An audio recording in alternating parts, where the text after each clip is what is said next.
नमस्कार दोस्तों। आज हम लोग देखेंगे 1857 की क्रांति।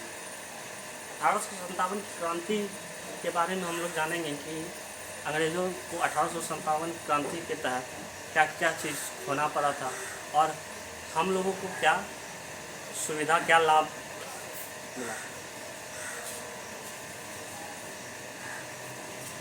नमस्कार छात्रों, आज हम लोग पढ़ेंगे 1857 की क्रांति के बारे में।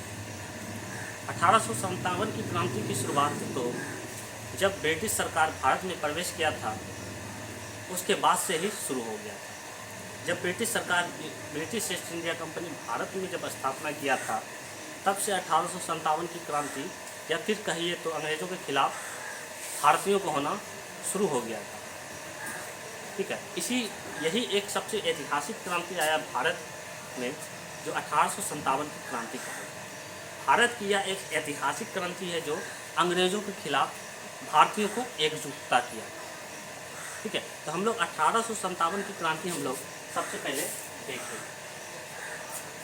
ठीक है, 1857 की क्रांति की शुरुआत जो है, इसकी जो पृष्ठभूमि होती है वो पहले से ही तैयार हो रही थी। लोग, मजदूर, किसान, व्यापारियाँ, भारत के जितने भी लोग थे सभी अंग्रेज़ों के खिलाफ होते जा रहे थे। तो ऐसे समय में तत्कालीन काल में बहुत सारे ऐसे कारण रहे थे जो 1857 क्रांति का मजबूत किया और 1857 की क्रांति में लोगों को एकजुटता किया। तो ऐसे बहुत सारा कारण रहे थे। जैसे आप लोग देखिएगा, महत्वपूर्ण सब जो 1857 की जो क्रांति रहे थे, सबसे पहले तो आपका सामाजिक कारण रहा था। सामाजिक कारण, दूसरा धार्मिक कारण,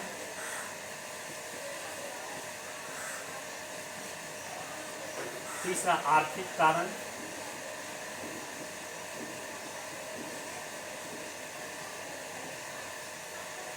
चौथा प्रशासनिक कारण,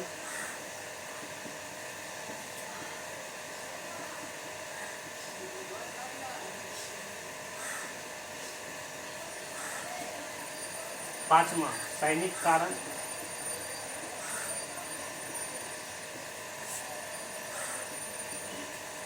तत्कालीन कारण।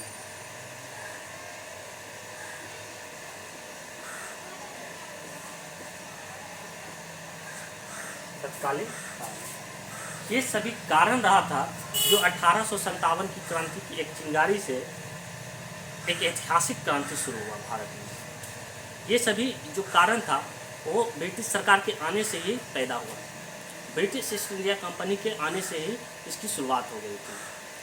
तो ये सभी जो कारण रहा था, जैसे सामाजिक कारण जो रहा था 1857 की महत्वपूर्ण कारण था। ये अंग्रेज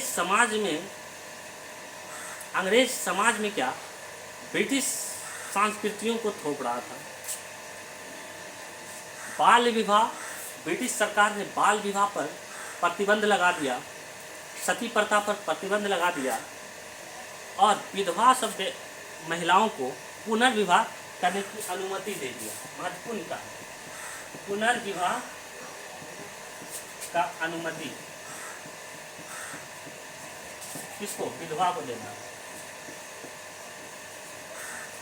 विधवा महिला को पुनर्विवाह करने की अनुमति ब्रिटिश कंपनियों ने दे दिया, ब्रिटिश सरकार ने दे दिया, जिससे समाज अंग्रेजों के खिलाफ धीरे धीरे होता जा रहा था। भारतीय समाज नहीं चाहता था कि उसकी कोई संस्कृति या उसकी धार्मिक चीज़ों से कोई इधर उधर छेड़छाड़ करे। दूसरा धार्मिक कारण रहा था।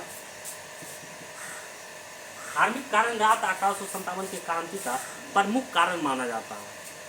अंग्रेज चाह रहा था कि भारत में अधिक से अधिक ईसाई धर्म का प्रचार प्रसार हो सके और हिंदू धर्म का प्रचार प्रसार कम हो सके, हिंदू और मुस्लिम धर्म का प्रचार प्रसार कम हो सके, इसलिए ईसाई धर्म को भारत में थोपना चाहा। इसके लिए उन्होंने अत्यधिक प्रचार प्रसार किया तथा अंग्रेजी भाषाओं को भी थोपना चाहा। तो धार्मिक कारण ये सबसे महत्वपूर्ण कारण था जिससे भारतीय समाज, भारतीय लोग इसके खिलाफ हो गए हैं। ईसाई धर्म का प्रचार प्रसार करना।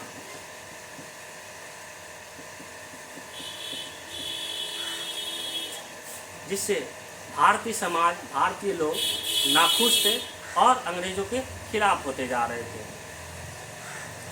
तीसरा कारण आपका आर्थिक कारण, सबसे महत्वपूर्ण कारण इसे माना जाता है। 1857 की क्रांति की सबसे महत्वपूर्ण कारण आर्थिक कारण को माना जाता है। जब British east India company Bharat में आया था तो लोगों से अत्यधिक राजस्व वसूला, सबसे अधिक किसानों को शोषण किया गया, व्यापारियों को शोषण किया गया, इससे अत्यधिक राजस्व लिया गया, टैक्स लिया गया। आर्थिक शोषण, आर्थिक कारण का महत्वपूर्ण जो व्यवस्थाएं जो लाया ब्रिटिश सरकार ने, बंदोबस्त व्यवस्था, अस्थायी व्यवस्था, अस्थायी बंदोबस्त व्यवस्था, इन सभी जमींदार व्यवस्था, ये सभी व्यवस्थाओं से किसानों का शोषण किया जा रहा था, व्यापारियों से का शोषण किया जा रहा था। इन सभी व्यवस्थाओं से जब किसान से जमीन छीन लिया जाता था, उससे अत्यधिक टैक्स लिया जाता था, जिससे किसान लोग गरीब हो गए, उसकी आर्थिक स्थिति बहुत ही कमज़ोर हो गई, जिससे किसान लोग अंग्रेज़ों के खिलाफ हो गए, व्यापार लोग अंग्रेज़ों के खिलाफ हो गए। तो आर्थिक कारण 1857 की क्रांति की प्रमुख कारण माना जाता है। चौथा प्रशासनिक कारण। प्रशासनिक कारण क्या था? पहले अस्थायी बंदोबस्त, अस्थायी बंदोबस्त व्यवस्था,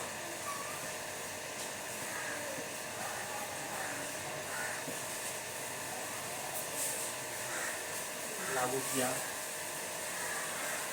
प्रशासनिक कारण, अंग्रेजों ने एक हड़प नीति लाया, हड़प नीति लाया। अंग्रेज के जो गवर्नर आते थे बंगाल में, वो वही सभी नीति लाते थे। उसमें से एक नीति लाया था हड़प नीति। इस नीति के तहत छोटे छोटे प्रांत, छोटे छोटे राजाओं का क्षेत्र पर अधिकार कर दिया गया शक्ति के बदौलत। अंग्रेज अपना शक्ति का दुरुपयोग करते थे, बंदूक वगैरह सब, तोप कारखाना इसके पास बहुत ज़्यादा अधिक रहता था। तो ये क्या करता था, छोटे प्रांतों पर आक्रमण करके उस प्रांत को जीत लेता था, अपने प्रशासनिक क्षेत्र में मिला लेता था। तो हड़प नीति इसी को कहते हैं। हड़प नीति के तहत सबसे पहले जो प्रांत को मिलाया गया था वो महाराष्ट्र का सतारा राज्य था, महाराष्ट्र का सतारा।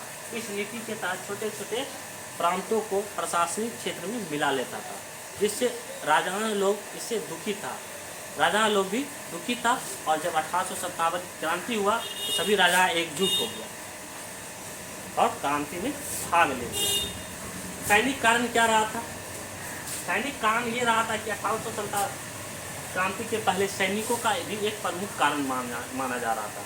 जो भारतीय सैनिक थे ब्रिटिश सरकार में भर्ती, वो भारतीय सैनिकों को मूछ रखना प्रतिबंध लगा दिया, दाढ़ी रखना प्रतिबंध लगा दिया, पगड़ी पहनना प्रतिबंध लगा दिया, बाला पहनना प्रतिबंध लगाया गया। तो इन सभी चीज़ों पर प्रतिबंध भारतीय सैनिकों पर लगाया अंग्रेजी सरकार ने, जिससे भारतीय सैनिक इसकी अंग्रेज़ों के खिलाफ हो गया, अंग्रेज़ों के खिलाफ हो गया। चौथा तत्कालीन कारण, सबसे प्रमुख कारण 1857 का तत्कालीन उस समय जो प्रेजेंट में जो चल रहा था 1857 में, ये कारण रहा था। यही कारण ने 1857 की क्रांति की एक चिंगारी दिया था। तत्कालीन कारण जो रहा था कि ब्रिटिश सरकार, ब्रिटिश ईस्ट इंडिया कंपनी ने एक राइफल लाया था। पहले सैनिकों को बेस इनफील्ड राइफल दिया जाता था, बाद में इनफील्ड राइफल दिया गया। इनफील्ड,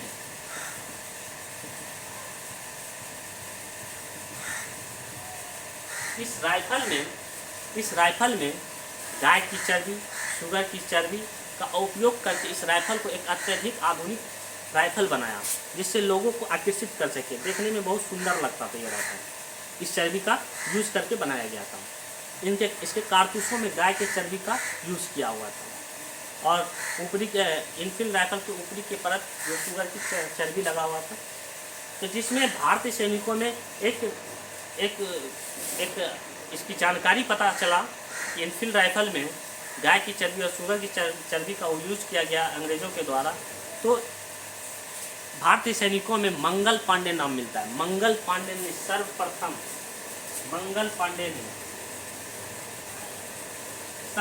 इनफील्ड राइफल को चलाने से या उसका यूज करने से अनुमति स्वीकार नहीं किया। इनफील्ड राइफल को बोला हम स्वीकार नहीं करेंगे, हम इसका उपयोग नहीं करेंगे, क्योंकि इसमें गाय की चर्बी और शुगर की चर्बी यूज किया गया है। क्योंकि गाय हमारी माता है, गाय को हम भगवान मानते हैं, इसलिए हम इनफिल राइफल को नहीं मानेंगे। उसमें भारतीय सैनिकों में अलग अलग धर्म के सैनिक भी थे, जैसे मुस्लिम लोग भी थे, तो मुस्लिम लोग भी शुगर की चर्बी को अछूत मानते हैं, तो उन्होंने भी इसका विरोध किया। सबसे ज़्यादा जो ये मंगल पांडे जो था, इसको जो मंगल पांडे ने सबसे पहले जो इस पर जो बता इनफिल राइफल हम यूज नहीं किया था, अंग्रेजी के उच्च अधिकारी जो होते थे, उसके जनरल टाइप का, उसने मंगल पांडे पर दबाव बनाया। मंगल पांडे था पंडित, ये तो धार्मिक व्यक्ति था, ये नहीं चाहता था कि हम इनफिल राइफल को हम यूज करें, क्योंकि इनफिल राइफल के कारतूसों को मुंह से छीलना पड़ता था। तो मंगल पांडे ने बोला भाई हम यूज नहीं करेंगे इनफिल राइफल, लेकिन उसके अधिकारियों ने इस पर दबाव बनाया, जिससे मंगल पांडे ने उसकी अपने अधिकारियों को ही गोली मार दिया, यहाँ वहीं पर उसकी मृत्यु हो गई। तब ब्रिटिश सेना ने इसे गिरफ्तार कर लिया। बाद में 8 अप्रैल 1857 ईस्वी को फांसी दे दिया गया। 8 अप्रैल 1857 को इसको फांसी दे दिया गया। यही फांसी प्रमुख कारण रहा था 1857 का क्रांति, जो चिंगारी का काम किया था, लोगों को एकजुटता का काम किया था। तो भारतीय सैनिकों में बहुत गुस्सा था इसकी वजह से, और लोगों को भी बहुत ज़्यादा गुस्सा था।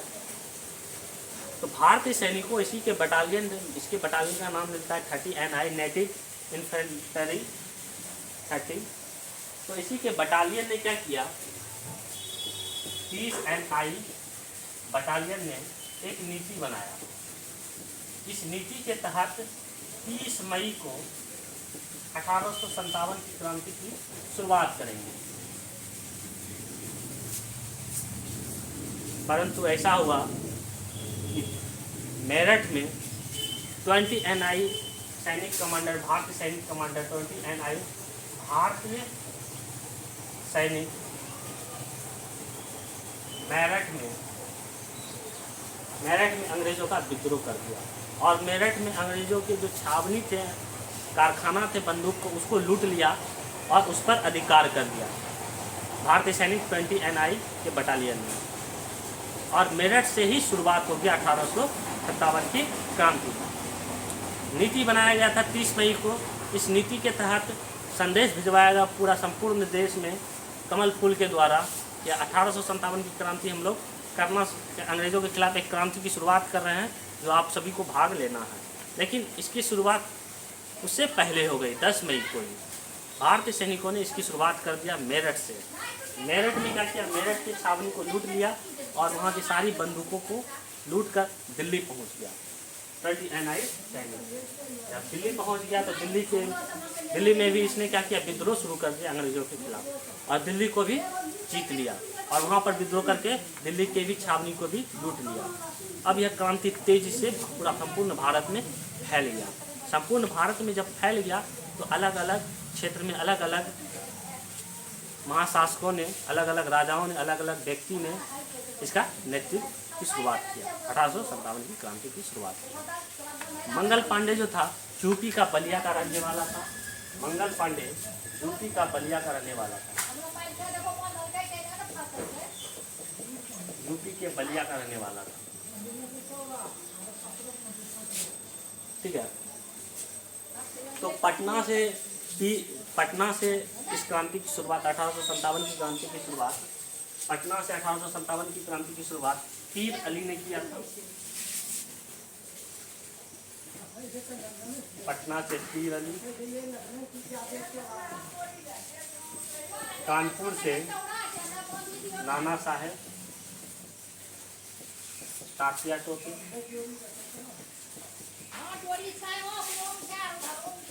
झांसी से मनुबाई, झांसी की रानी,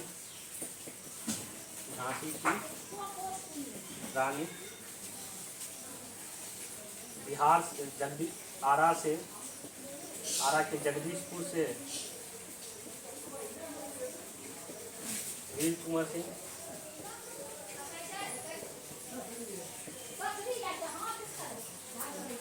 सिंह, लखनऊ से हजरत महल,